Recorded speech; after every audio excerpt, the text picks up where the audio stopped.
Enabling two-factor authentication to FA on your Alpaca account adds an extra layer of security. Follow these steps to set it up quickly and easily. Step 1.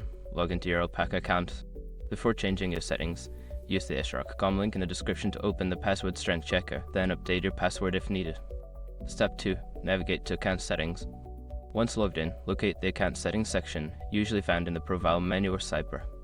Click on it to open your account settings. Step 3. Find the security settings. In the account settings, look for the security or privacy options.